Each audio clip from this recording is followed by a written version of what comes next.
Hi class, so for today we will going to discuss on domain of irrational algebraic expressions.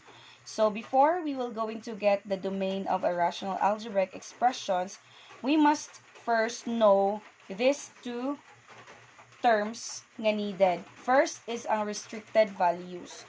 Restricted values are the value or values of x that could make the denominator 0. And second one is a domain. It means to say that it's the allowable value of x, or the two of them is just the reverse of each other.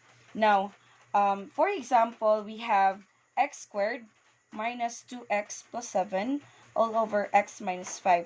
So to get this, the domain of this expression, we will going to look at lang sa denominator. Because ang denominator lang, according to the definition of restricted value, ang denominator lang ang atong dili pwede ma-equal to 0. Okay?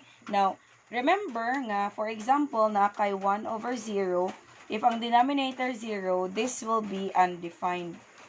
Okay? That's the reason why dili pwede ma-0 ang denominator in irrational algebraic expressions.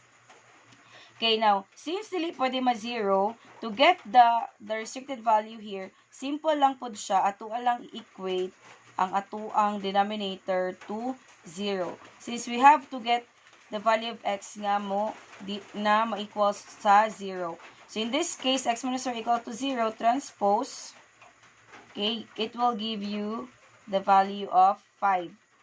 So, x equal to 5 is now our restricted value. Okay.